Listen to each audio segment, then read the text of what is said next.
Streets 105.1 Dsmoovee, a.k.a. Smooth DD, a.k.a. the voice of the streets, a.k.a. you already know who I am. You know what I do. Look, man, thank you so much for tapping in. If you're looking at me right now, you live on the YouTube page. And I want to thank you. Take a time out to say thank you so much for tapping in with us. Make sure you hit the subscribe button right now because we need y'all to tap in to get those viewers up because, look, man, this show is really special to me, man.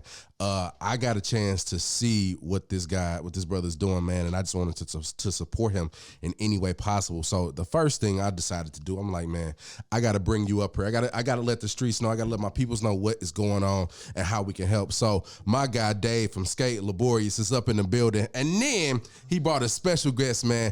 I'm gonna let this brother introduce himself, man, because he's one of a kind. And I swear I did some work with him, but I can't.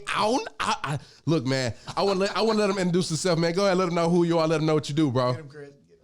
What's up? It's the ice cream man, Chris Grindz. You already know, and if you don't know, the grind don't stop. Here he is, motherfucker. Yes, Sirski. And then my guy Dave, man. Dave, let him know who you are. Let him know what you do, man. I'm Dave. I'm the founder and the creative director from Sk8liborius. I appreciate you having us on, man. Good looking out. Man, Dave, you are amazing, man. First and foremost, I want to thank you so much for bringing somebody like Chris up here to also add to this interview, man. Bring Chris with me, man. Coming on the show, I bring Chris. Dave, man, let's start from the top. I want to know, where did the whole idea of Sk8liborius come from, man? So I got that building like 10 years ago, and it was fucked up. Like, it was falling apart. There was like waterfalls supporting every time it rained. And so we just started working on the building. We need to raise money for it. So I just built a basement. We started throwing parties down there. We threw just like giant raves and huge shows down there in order to raise the money for the construction. But from the minute I got it, I was like, yo, I want to put a skate park in this church. It would be the most epic spot for a skate park and a graffiti art gallery because I've always been in art my whole life. So I reached out to my homie Brian Bedwell. And Brian and Chris and a bunch of other guys built a skate park underneath the Kings Highway overpass that had been demoed not too long before that. So Brian was like the dude I know who built skate parks. So I hollered at Bedwell. Wait, we gotta gas my man up a little bit more than that. Brian is St. Louis skateboard Jesus. He is a carpenter. With his two hands, he has built some of the most epic skate spots in the city. In the whole city. And he also brought Tony Hawk here to Morgan Ford and OC. That was him. He did that? He's Himothy in that situation, yes. Wow. So has an organization he started called KHVT that's a nonprofit skateboarding advocacy group. And they built the Morgan Ford Skate Garden down on Peter Matthews Memorial Skate Garden, and he's done a bunch of other spots too. So that was like my homie for years. Just call it Mofo. We got a secret skate park under the Adelaide Bridge right now that they working on. That's in the cut because it's called Queens Highway Bridge because we had a skate park under the Kings Highway Bridge before they redid the bridge. So Brian was just my homie to build skate parks, and so I hollered at him because I knew he had like an army of teenagers that would come through to like help work on the building. And so we were working on it for a while, but eventually, 2016 we started a nonprofit to start, doing all the like youth advocacy work we want to do because that's really what it was all about is working with kids, Dave. working with kids and trying to like, a lot of kids in St. Louis and like all over the place, like there's a huge lack of opportunity. Like, you don't know that you love photography if you ever get to do any photography. Absolutely. You spend every day trying to survive in your fucking neighborhood because there's no opportunities, and it's not like there's any lack of talent. There's just like a lot of people don't ever figure out what you love to do and how to pursue it. And skateboarding is like a perfect, like it's like the tip of the spear. Like kids want to go there and they want to be a part of what we're doing there. And I talk to people all the time that run other art centers and they all tell me the same shit. They all say, oh yeah, it's just hard to get kids to want to come in the door and like be engaged by our program. If you talk to a lot of those kids, you're like, how come you want to go there? Like that place is so lame. I don't want to go there. But like we don't have that type of problem. They like beat the door down to come there. But I heard. But then once you're there, you can make a real impact on kids' lives. Yeah. And that's the whole goal. So we have a nonprofit. We're raising money to get the building up to occupancy permit code, so we can open the doors to everyone and start doing youth programming, skate camps. We want to build like wood shops, metal shops, do skill training. The basement is the same size as the upstairs. We have like 50,000 square feet, and so that's our whole goal is to build like an art and youth center in North St. Louis. Like Dave, man. Like I've heard so many good things about it, but that takes the cake. And actually, what you're doing is just really investing back into the community. I just want to ask you, Dave, like, what gave you the inclination, man, to say, look, man, I want to do something different for my community. I actually want to help. Well, like St. Louis is funny like that. Like everybody I know that like was kind of like not everybody, a lot of people I know that were like interesting, cool people who have power to actually change shit. They all fucking left. They're all like, oh, I'm moving to LA, I'm going to New York. It's like fuck you, man. Like stay here and make it better. Like, exactly. My man.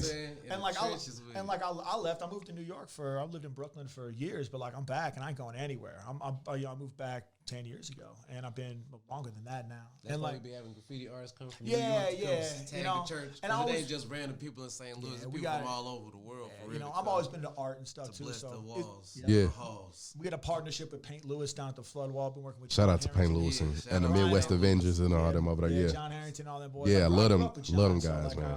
I've known John my whole life pretty much, and so we've been working with them for years. And so I mean that room, that church is like Midwest Avengers. Hell yeah, it's like a square foot smaller in that church. For how many layers of paint we put on the walls over the year. We would just bust it out again and again and again and bring new artists in. And so now we want to work it as like a legitimate street art gallery so that, we can actually like sell work and support the artists and like give people, I love it. That's the best thing in the world, man. Like every day is a vacation if you love your occupation. Like if you like what you do, you'll never work a day in your Dave, life, yo, you didn't say you was for this Fresno boys, Dave. Literally doing, you know what I'm saying? Yeah. So the more people you can give that to, the better of a world we live in. The more people who can find their passion and figure out how to pursue it and monetize it. Like, because if you don't, you just have this massive loss of creative potential. It's like not just shitty. Straight up. Yeah, not just Straight shitty for up. that kid, but for like all of us. For anybody. Everybody who will benefit from their gifts that they never ever get to experience. That's bullshit, man. And the more that you like, you don't allow that to happen. I just want to leave the world a little bit better than I found it. Like that's yo, Dave.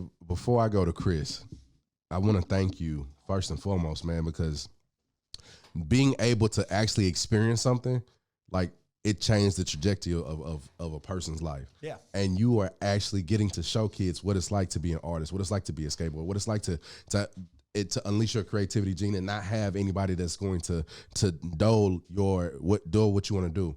So I want to thank you for that, man, Dave. That's sincere, like that's sensational, man. You dope, man. And skateboarding is the perfect avenue to that because like it doesn't care like race, creed, socioeconomic. Like you could be a rich kid with parents that buy you the best gear. It don't fucking mean anything. You be a poor kid with a hand-me-down skateboard and you can own that skate park. And it teaches kids like failing and trying again and falling down and getting up. Like all those mentalities are analogous for the mentality you have to be successful in anything that you do in your entire life.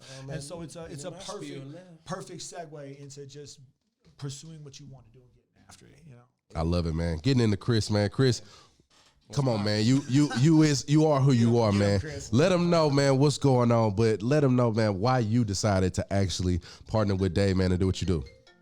Turn that ringer on, bro. You gotta turn the ring over. Poppin', man. They hitting me up, man. They gotta wait.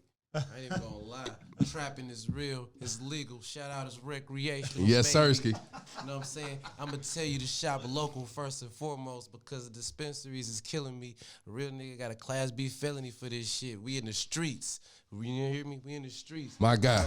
Hey, Chris Grindz, I got so much respect for you, bro. On some skateboard shit, on some music shit, I just express myself with those types of things. I'm into the arts. It's the culture. That's what we in because people often exploit the culture. So you got to make sure that you involved. That's what I'm here. That's what I'm doing. And that's what I've been doing. Before I got involved with this guy, I had a skate shop in Maplewood. And we lost it right before COVID. But what happened because of the skate shop, we had so many kids coming in there that we got the Maplewood Skate Park built. It's the first MetroLink accessible skate park in the city. What? I learned how to do that by looking at my boy Brian, the skateboard Jesus. He got the first skate park in St. Louis Shout out City. to Bell. Wow. That's Morgan Ford and Osceola. So I ain't do nothing but copy off of him. Even when I had a skate shop, he had a skate shop first called No Coast right next to Sweetie Pies. You know what I'm saying? Crazy enough, after the Sweetie Pies verse, boy, that nigga six. But I'm just saying, Brian been around for a long time. I was jamming with them, and then it eventually just kind of snowballed to this. And I just feel like everything happens for a reason. It happens at the time it's supposed to. I wasn't supposed to be here until I was, because before that, it was real campaign runs on just doing independent shows. I've done a lot of shows independently. It wasn't really a team, just, saying my family and things like that. And I'm here to stay. The grind don't stop. My name is Chris Grindz with a Z because you got to grind to the end. And let me tell you something about been doing a lot, bro. In my age category, because it never stops, nigga. The bills don't stop. So my excuse or my question for their excuse is, why did you stop? In skateboarding, it's a guarantee that you probably gonna miss a trick. You gonna fall. No different than a person's gonna miss a basketball jump shot. But the older you get, you fall one time and hurt a little bit too much. Then people get scared to take that jump. Let's just say it's like a rail. You ever seen a skateboarder of course. jump down a rail and slide? Yeah. I do that kind of stuff. Do you? Yes, I do. Go to my Instagram page. It's lit. I'm skating all through the church. I really do what I say. I'm really in the streets, but I'm really for the kids. I'm really for the people. That's why I'm volunteering, because board members don't get paid. But I knew what it was like to be a young kid, young black kid, not have nowhere to skate. Yeah, like just skating in the streets, skating down the stairs, getting in trouble. People talking about, oh, we don't want you to get hurt. No, you just don't want us to get hurt on your property and you think we gonna sue y'all. Yeah. But let's be for real, in the streets, how many niggas really gonna sue any company? Ain't nobody Ain't nobody who got that? Just thinking that. Who has the bread to do that? It's ridiculous. But now we Olympic level. Skateboarding just was in the Olympics last year. Big shout out, man. For the first time in history, we're making history now. And it's the influence in the culture. That's why Virgil put skateboarding involved in it, Off-White. And that's why everybody trying to be a part of skateboarding. So much so, you know what I'm saying, even the best rapper alive is a skateboarder now. They just turned them pro. We rap for Thank You Skateboards. And Dave, don't you got a crazy story about the best rapper, ex-trapper, dress trapper? You know who's Uh-oh. What's up, Dave? Nah, he came through the church like maybe 6 or 7 years ago, like 2:30 in the morning or something after you got done with the show. He brought a whole crew of folks. But he was a real nice guy, man. I wanted to chat with him for 20, 30 minutes. He was a real nice dude. Dude, kind of like you remember about him though. He remember the streets. He remember everybody's name, which is something like everybody introducing to him. And he went around. He remembered everybody's name, which he met like 10 people there. He was real cool. Like he was a real nice guy. He came through and. Good dude. I felt bad. Again, I'll tell you, I just felt bad. He got to. I'll tell you something I felt bad about though. So like when we had heard he was at Ramp Riders the year before, and that's how he came through. And we had heard he had fell and bust his head. And so then someone from Ramp Riders was saying that they got hit up like I don't know, like a week later. Nah, it was a Ramp Riders. It was like a week later. They were like, "Yo, you got a video of Wayne falling?" They're like, we got him like bleeding and patching him up. They're like, "Nah, we need like impact." And they're like, "Nah, we don't got that." They're like, "Well, I work for TMZ and I've been authorized to pay you like 10 grand for that video." And we're trying to fix that church up. So we had a mini ramp at the time. So the whole time he was riding that mini ramp, I was up in that organ loft filming him. Like, big money, big money, big money, big money. Come on. He never. And then I wound up hanging out with him, and I felt real bad, like wishing for his injury. So I get paid. I was like, come on, Wayne. He said, come on, Wayne. We'll get paid. You can do this, baby. But like at the end of the day, he didn't fall. And then I wound up talking to him for a while. And I was like, man, I felt bad. I was like secretly hoping he would fall so I could get some money. But like he was. I love that, Dave. You can be honest about that, man. And that's honestly like what we're doing right now with the nonprofit is we're trying to raise money. We got to raise like a cool $1 million to get the building up. I ain't gonna lie. He don't want to say $1 million. We need like 10, bro. Yeah, we probably want to get us there though. To get it started. Small, start small. Like 10. See a little bit more. We can do. We got to get occupancy permits from the city of St. Louis. And so what we the opportunity to do stuff like working on the building, doing like the brick work. It's but I mean, right now we're in the middle of a fundraiser, and so in this first year, off like $10, $20, $30 donations, we've raised about $100,000 towards that $1 million in the first year. So now we'll start reaching out to more like corporate philanthropy and stuff like that. We got shout out to Lorna Curdy's been helping us on the we have a really great board of directors, Jen, Brian, Avian Duke. That's the boy. That's the boy on the board, youngest member of our board directors. Epic, he rips too. And so what we're trying to do now is if we can get that money, then we can open the building. Because you got to build bathrooms, you got to build all that plumbing and all that. And working on them old buildings is hard. Like I'll give you an example, just the electric, right? It's like $400,000 to do the electric. And if you look up at the ceiling, like there's these holes there where the chandeliers used to hang because the priests would walk up at the attic and they would crank them down to the ground to light all the candles and then crank them up because the church they started building in 1850 and Edison invented the light bulb in 1879, right when they finished. The church predates the existence of modern electric. So retrofitting that building that meet modern occupancy code is fucking hard.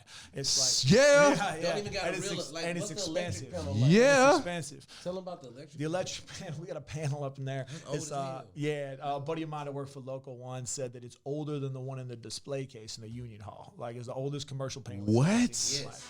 And so Hunchback of Notre Dame, yeah. like big skateboard park in and so, it, you know? And so, but we've been running stuff underground for a while, but we don't want to always be like an underground organization. Of course. We want to open the doors to everyone so we can provide these services to kids all over the city because it's important. Like one of the things I like the best about the church, I think is super important, is like when we would have open skate days all the time, which we don't do as much anymore. But I look out and I'll be like, there's that kid right there. I know for a fact that kid is from Chesterfield. He's skating over there with this kid from Walnut Park. And like those kids don't hang out very at often. all. And they need to because they need to. Like people from different walks of life all can meet up at the skate park and spend time together. We respect realize, tricks. To realize because like for example, Bedwell's a perfect example. There's a guy, Brian Beck, who's the lawyer for KHVT, and he would meet he would go down, he'd be skating down under the bridge. And he's like a very high successful lawyer out in Clayton. And that's important, man. For kids, to meet that dude and be like, yo, man, that dude skates like for kids to see that, be like, yo, I could be a lawyer one day. Like that dude skates too. Like like that, honestly, that's important. That's like just different people that do different stuff. That shit is important. And that's different connections, man. Kids need places like that. They need safe places like that. The kids can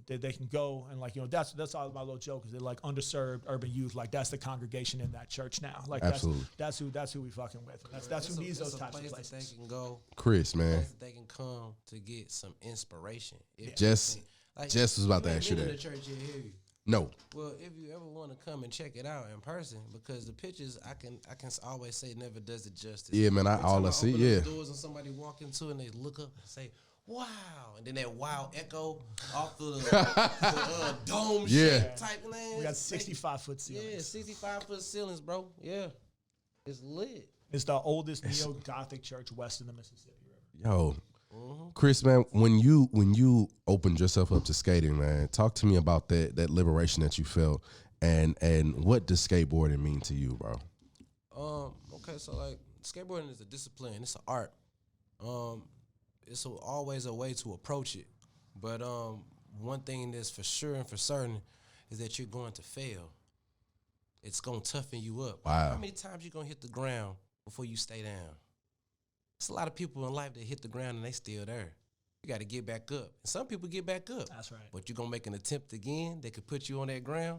Most people don't do that. Nah. This is a literal physical adaptation to a life mantra that I look at. Like people be scared to take a risk. The older you get, I'm going to get hurt. Well, you getting old too, nigga, and you ain't working out. You hurting yourself anyway. Eating horrible. You know what I'm saying? Yeah, word. What you really deciding to do. When I started skateboarding, I ain't gonna lie, I thought it was a video game, bro. I was playing a video game. I was playing Tony Hawk. Skater. That was me too. I literally went from playing Tony Hawk Pro Skater to skating with Tony Hawk. That shit's for real? Because of Brian, yes. Because, I mean, it introduced us to different music, different rock music, and different just stuff. Yo, yeah. I didn't think it was real, bro, until I seen this dude named Steve. Shout out to Steve, wherever he is. Steve and Calvin. They was teenagers at the time. I was like, you know what I'm saying, elementary school, 5th grade, 6th grade, some shit like that. I seen the nigga do a kickflip. And it registered in my head because I noticed that you could do a kickflip on Tony Hawk. It'll say kickflip. Kickflip, 900, so when I seen him do the kickflip in 900 real life, points. I seen the 100 points. I say, damn, he literally just stunned it on my ass. Yeah. And I just wanted to learn it. I just wanted to learn it hella bad. And the more tricks that you learn how to do, it's like, it's just been hard to stop. Yeah. Because why wouldn't I? If I know how to jump down a rail or jump down a skateboard or drop into a big-ass ramp, and guess who's going to be saying, wow, all the next generation, the kids. Straight up. Nothing but inspiring people to do something new. And they do stuff that's even crazier than I did, man. It's some really cool people that's really good, man. This kid, Wyatt, he skates Rips. for the church. He's crazy. Yeah. This kid, Cass, 17, crazy. He's doing things that when we were their age, we found it to be impossible. We're going to have us a couple of pro skateboarders. We even got Tyler Peterson. He's a pro skateboarder. He's from St. Louis. He skates for Steve Barrett's company. What's it called? No, it's Bright Skateboards in Cariuma, the shoe company. Okay. But they run the channel The Barracks. If you ever heard about The Barracks, Wayne is often there skating. Yeah. But skate culture, bro, you just got to understand. I'm going to just keep it real like right now because we in the streets. Skate culture has changed. People think that when black people think about skateboarding, they think about like when white people were skateboarding in the 80s. Yeah. Like it's like all super punked out and grunged out and all this stuff like that. Nah, it's a little bit different now. Hip hop is a very, very real element. Just like the graffiti, it's a very, very real element. Even b-boys and skateboarders are really like cool. I don't know, but to me, skateboarding is somehow intertwined with the hip hop community. It's a subculture that's been accepted, and it's starting to become widespread. Absolutely. It's worldwide at this point. I ain't gonna stop it, and I really feel like at this point, like I just want to see more kids skating. So that's why I partnered with these guys. We about to get them lit. Dave, man, let me ask you that same question, man. What is so important about skateboarding to you, and how did you get into it, man? I want to know your story. So I don't really skate anymore. I used to skate when I was a kid, but now, I mean, DIY and skateboard culture, like the idea, like there's a bunch of guys I know that are like union carpenters, and the first thing they built was like a ramp in their backyard. Like it's like it's like I was saying, it's like the tip of the spear. Like for a lot of, it's super accessible too. Like you can get a complete board for less than $200, and then like the city is yours. Like you can just take off and ride and do whatever you need. It's got a low barrier to entry, and it's a community. That's like Chris says, like it's an individual pursuit, but it's a community sport. People go out together in groups and skate, but like your boys can't kickflip for you. Like only you can do that. Yeah. Absolutely. And like you still can be happy about somebody else kickflipping downstairs, because it's always tight to see somebody do a trick. It really is, bro. Like, damn, wow. Yeah, and hey, it's hype for you. It's crazy, man. It's crazy. Not to cut you off, Dave. Not to cut you off, but man, Chris got me messed up. I'm over here thinking about the whole Tony Hawk game, man, and all the serious tricks that you had to do to. Chris, man, just messed me up. Dave, go ahead, man. Yeah, and like a lot of the stuff with the church in particular is like the idea. You really like the idea of like a third space, like the third space. Yeah. That like human beings, not just kids, like everyone needs a third space. I mean, you got home and then like work or school, depending on how old you are, but people need a third space. And like, you got to figure for like Millennium, like the campfire was the third space. Church for a lot of people is a third space. There's a lot of spots, but if you have a healthy, productive spot, like a skate park for a third space, people will utilize it. But if not, like bars are a third space, drugs are a third space, gangs are third. There's like people need a community environment in order to exist outside of their home or their work or whatever they're doing. Church used to be the third space. It was. It still is for a lot of people. But it still is for the skaters too. If you skate at the church, yeah, there you go. There you go. Come and catch a blessing. You know what I'm saying? You never know what you might get. And so, like, kids need that type of stuff. And I think a lot of times our society is real like bifurcated. Like you have like everybody's split up along these lines. Black people, white people, rich people, poor people, young people, old people. But like the skate park, like all that shit goes out the window. And it's not an instant gratification thing either. Like, it's gonna be hard. You gotta learn it first. And it's gonna be other people that's gonna do it too. And you can be like, damn, I want to do it. I see them doing it. It's not. We is this instant gratification generation. It ain't as easy as making an Instagram page. You gotta learn we straight into that, learn how to navigate. Put work in. To teach that kind of discipline that it takes to learn something, because it ain't as easy as going on YouTube and saying how to, and then bing, you can just pull it up. I got into it through construction. Like I worked for a long time. I was on the crew, though, a welder building the city museum for a long time. So I worked for Bob Castley for a long time. Okay. Stuff at the city museum, and so I had a lot of experience like building big, dumb, weird, crazy shit. Like, that's what I did for a long time. Yeah. And so like when I got that building, like 11 years ago at this point, I was like, man, we're gonna do something cool with this. We're gonna do something dope with it. And I just kind of follow like what I saw Bob successfully do. I just tried to kind of emulate that in my own way. I put a quote of Bob's up on the wall at the church. He said, one can ascertain the success of a project based upon the resistance of the bureaucracy. That like if you're doing a big project and whoever's in charge pushes back against you, then you know you're doing something good. I agree. And we've got a bunch of I totally agree. We definitely have a lot of people saying it's sacrilege. A lot of, we got to do all this other stuff. We got a bunch of, is. You know what I'm saying? I ain't gonna, I can't really say what'll be going on in the church because they're just gonna try to use it against us. But not even a religious angle. Yeah. It's just they saying that this isn't what should be happening in the church. Yeah. Why did you abandon the house of God? Why we taking care of it? I mean, it'd be a pile of rubble if we. Why the streets taking care of it? Why the people that's considered mischievous and misled youth? What is it? Degenerates. Why are the degenerates maintaining the church if it's so ungodly? Not just maintained it, like saved it. Like I think if I got that building maybe 5 years later, it'd have been like too late. Too late. Yeah. Yeah. Eventually you don't repair it anymore. You have to like tear out huge sections and replace it, which just like taxes zero on the cost of doing anything. Yeah. And I think we got it just in the nick of time. And all of us have been in construction. Brian and myself, everyone have been in construction our whole lives. So we just do the work ourselves. Gabe McKee is our architect. He sits on the board of directors. We've had a ton of support just from like kind of our own community around us because I think people understand what we're doing.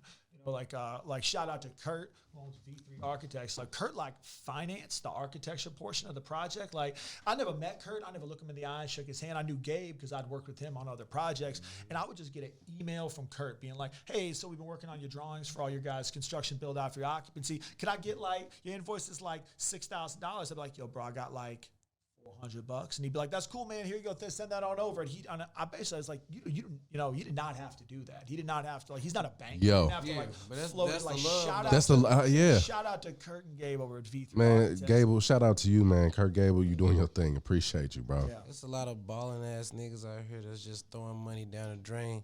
Y'all can throw some money into a real situation, a situation that probably maybe help your kids, your cousins, your nieces, nephews, somebody. Because it's girls that's killing it right now in the skateboard industry. It's girls that's killing it right now in the rap industry. Right now, it really is the girls' time, and I'm all for anybody that's trying to do that. Shout out to the Fro Skate team, you know what I'm saying? Okay. They came through the church last time. They come volunteer, so I don't know if you know about the Fro Skate. I need to get them up here, though. Well, Fro Skate had a Nike SB dunk that they created, you know what I'm saying? They've been campaigning. It's a team of black girls from Chicago, you know what I'm saying? They just be doing their thing. She drove 4 hours just to volunteer. Speaking of which, there's a volunteer day every, first Sunday of the month? First Sunday of the so month. on Sunday Day, tomorrow. Third Sunday of the month is like just community time. A lot of people I want to come through. I want to ask Open questions. the doors. I want to like tour. I want to take a picture. And we a lot of times, we would try to do them all volunteer days, but inevitably people are like, oh, I want to ask some questions. I'm like, I'll talk to you in a minute after I get these guys a broom and I got to help them find a wheelbarrow. So we're like, yo, third Sunday is like come through, hang out, talk about the project, learn about what we're doing and why. And then first Sunday, tomorrow. We're putting work in. And and anybody that wants to support, we need help. We got to raise a bunch of money. And if we do, there's a direct impact to our community. It's not Absolutely. like a lot of these nonprofits, people, it all kind of goes in some executive's pocket, but ain't none of us ever get paid. I mean, my wife will tell you, this is like a black hole for my time. And you just said it already, Dave. It's the culture. It's like you go to the church again today. I'm like, yeah, all right. I'll hang out with our daughter here while you go do your church stuff. But we're on a mission. We're on a dedicated, mission. man. You devoted to it. It's Yeah. not a black hole, man. It's history. You know what I'm saying? And what side of history do you want to be on? Yeah. It's all over. We're doing good things. And I think if we can raise that money, once we get over that milestone and we get our occupancy permits, it's on then. Yeah. And then we can really start doing some great stuff to everybody. But right now, it's just we ain't even open yet, and we're a we're tourist. not even open. We're a tourist attraction. Seriously. We have people from all over the world travel to St. Louis just to come and we to the done church. did exclusive events under the table with big companies. Red Bull done did events with us 3 years in a row at one point. You know what I'm saying? We didn't do nothing last year. There was some crazy stuff going on, but they had me. I hosted a Red Bull event twice, judged it once. You know what I'm saying? Of course, it was hosted there. You got to check it out. It's lit, but it's still not open to the public. So I know you can't just knock on the door and be like, yo. We're not you got to open. know somebody, bro, and you got to have a clearance to get in. Because we're working. We're constantly working on the building. Yeah. And stuff. And that's our main goal is to raise money and fix the building. It's huge. It needs a ton of work. We just did a bunch of work on the roof. We done a ton of stuff. It's huge. That's the reason they got rid of that church anyway. The Archdiocese shut it down in the early 80s, I think, just because they couldn't maintain it anymore. And they're shutting churches down all over the place. Yeah. They're shutting churches and schools down. Damn, all over. Yeah. Me church that's in. That's where we going, y'all. I love it, man. I love the fact that you two are so dedicated and devoted to this cause. And like I said, I want to offer my services, whatever I can do to help. I'm definitely going to be donating something and making sure that, because you guys are keeping kids off the street, man. You guys are actually giving them something or some place to actually live and be creative and enjoy themselves, man. Thank you, Dave. If kids social pressure real hard on kids. If you're out there with your boys and you're really into painting or whatever, and all your boys break your ball, you're not gonna fucking do it. It's not worth the social cost you have to pay to do those things. But if you have a place where being creative is encouraged and nurtured, and we're yo man, you just do you be you, we're here for you. Yeah. You will pursue those things. Absolutely. But a lot of kids don't have that. They just they have whatever where they happen to land in, whatever cards they got dealt. And and they don't ever get to figure out what their true potential is and how to explore it. And like that's our goal. What did you call it? The social pressure, the social cost, or the art of peer pressure. The art of peer pressure is the craziest thing, it's hard on especially during that, man. You take a kid that's like all he wants to do is draw. Love drawing pictures, and you get like 3 of his buddies that don't. Like, man, drawing pictures, that's big, man. That's some punk ass shit. Yeah, he's not. That's it. He's done. It's over with. That's like all you sitting there thinking about how much he loves. He was cold. He was cold. He got roasted. But he don't have nobody in his life. He had nobody in his life to be like, that's that falling though. People so sensitive. They fall one time. Oh, never again. Yeah. He said I was whack because I was drawing. Yeah. Now I ain't drawing no more. It's the same as falling. It's like that's why skateboarding I feel like is a cool outdoor activity for people to do because it's gonna be people that feeling different about it. You be feeling different about it sometimes. But that was just that attempt. What about the next attempt? What if 3 attempts later he's looking at one of your pictures and he's like, man, that really is hard though. I thought I was whack though, but you really wasn't. He just was making fun of you. But kids, that's why skateboarding determine their whole life. Everybody that's why skateboarding is so important. Like really, like honestly, like seeing that guy do a kickflip. Like skateboarding does have like social acceptance. Like that is something. And so it's a gateway. It ain't no if you kid go to a that spot, see like, a skateboarder ride by and hit a skateboard trick without saying one word, and they gonna be like, damn. But in that way, like it's a gateway to all sorts of other things too, and so like you can, because skateboarding and street culture, hip hop culture, DIY culture, they all encompass, and within that, it's once you're inside of it, whatever direction you want to go, you can do. Yo, you guys are really next level with it, and I look forward to supporting you, man. Chris, man. Yeah. Let's. So I'm finna. While I check out Chris Grindz' concert history, man, I need y'all to tell people how they can get in touch with y'all. Dave, tell them how they can donate. All right, so Chris, I need you to tell people how they can get in touch with you, man. How they can also book you for concerts and all that stuff, bro. All right, so the website is just Sk8liborius, SK, and then the number 8, LIBORIUS. If you go to our IG, just add Sk8liborius. You can donate on the GoFundMe. If you want to, if you're on that GoFundMe, you can just drop money on that. If you want to make like a larger tax-deductible donation, just shoot us an email at Sk8liborius@gmail.com. We'll send you a tax letter to be able to have your tax deduction and all that shit. And that's how you can support. We'll take $5. Like we got to get this. Every little bit counts. Sk8liborius. Follow us on that gram. Do we got a link on the gram for that? Yeah, we got a link for that. You can buy art too. We got an art show going on with Kransberg Arts right now, so you can purchase artwork from graffiti artists all over the world in order to support the church. Silent auction going on. We can do it. We'll get that. Yeah, we'll check out the artwork that we got at Sophie's. Have you heard about Sophie's? Of course. Yeah, I've been to Sophie's, but I didn't know you guys. No, I have not. Well, we took it over. All the artwork in there is from the church. There's an oil painting of the church inside of there. Yeah, it's gonna be on display from now until March 25th. So. Yeah, we just did at B Battle. Yeah, we just you was at the B Battle. Okay. Fresh produce. Okay. Yeah. Volume Speaks won that. Shout out to Volume Speaks. She won the B Battle. Big shout out. Fresh produce. My boy Matt Sawicki and the gang. You know what it is. Big shout Love that, man. Thank you guys so much for coming through. Once again, man, Dave, I'm looking forward to supporting you. Chris Grindz, man, yo, we got to rap, bro. Man, let me get my we got to rap, bro. We got to rap now. Let's get after it. Yeah. All right. Video out now featuring my boy Nike Turbo. All the videos out now. Apple Music. Wind Chimes, the single is out right now, man. Come check that out. Go follow my boy Sean on Instagram, man. He got a lot of new music coming out. It's Confiscated Nation, man. Ain't no more waiting. Love it, man. Streets 105.1. Look, man, if you tapping in, if you're looking at me right now, I need y'all to subscribe to the channel, man. Look, we got the dopest people in the city always, man, and I need y'all to go check them out always. We gonna make sure we put their links up here. And that's it, man. Big shout out to Key. Big shout out to T-Strong, to the whole production team. And y'all make sure y'all lock in on the Streets Radio, man, with me, Dsmoovee, Voice of the Streets. Peace. Voice of the Streets. Yeah. Should have got you saying that, bro.